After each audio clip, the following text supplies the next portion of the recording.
Hi, I'm Frode and welcome to this video. On this channel I deliver the best ideas from the best self-help books, so if you want to improve your life and your character over the long term, then consider subscribing to this channel. Today we're looking at Elastic Habits by Stephen Guise.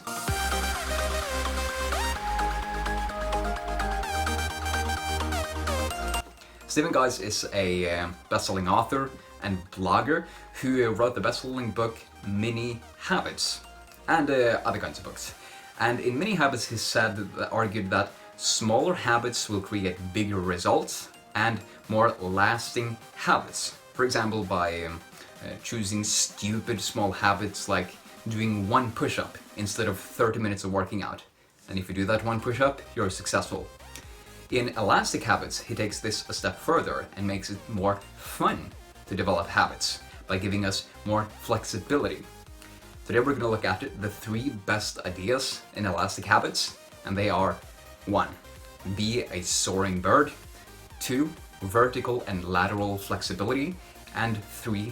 We're going to give an example of an elastic habit so you can develop one today. First big idea, be a soaring bird. Have you ever heard about this rare species of birds that actually don't have to flap their wings a lot to gain a huge altitude? It's just like eagles, for example. You might have seen an eagle just going in a circular pattern and flying very high up into the sky. And if you have seen an eagle using thermals and updrafts to gain height, instead of flapping their wings and getting exhausted.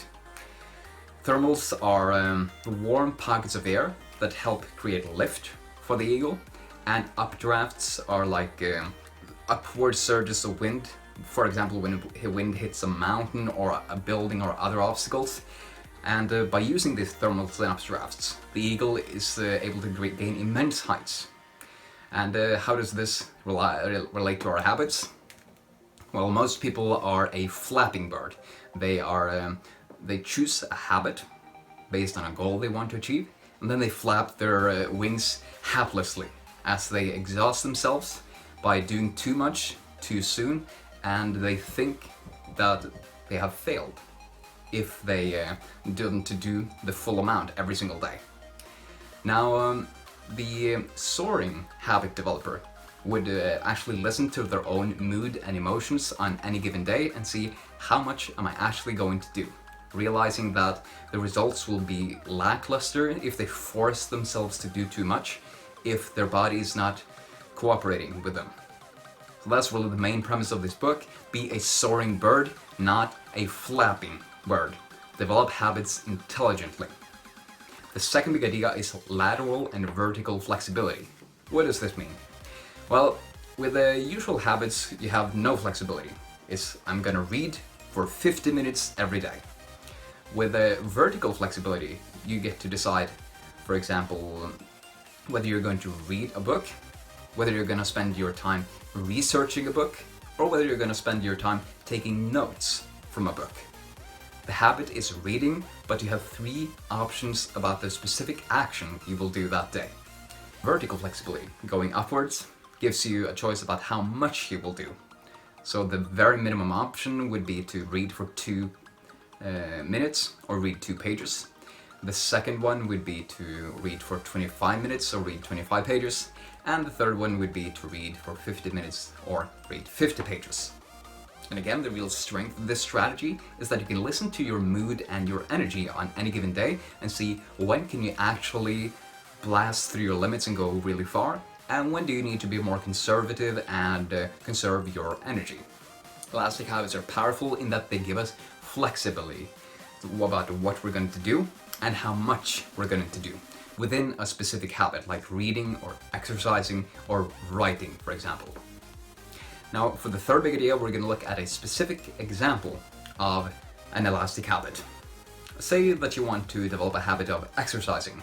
Perhaps you do exercise, but you want to do it more consistently, or you have never really had a habit of exercising. Now, let's give ourselves 3 lateral options about exactly what exercise we're going to do. First, let's say we want to strength train for 1 minute. Second, we can choose to run for 1 minute. And third, we can choose to stretch for 1 minute. All of these include exercise. Now, for the vertical part of the habits, we can decide that first level, we're gonna do these things for 1 minute. Second level, we'll do it for 15 minutes. And third level, we're gonna do it for 30. Of course, the best achievement is the highest one that you can do on any given day, and this varies throughout your days. And this is just one example of an elastic habit you can develop.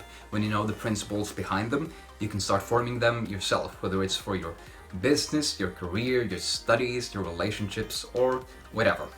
Personally, I have 3 to 6 elastic habits that I'm tracking every single day, and in the book, Stephen shares this incredibly effective tracking method that only takes like a minute or two each day to keep track of.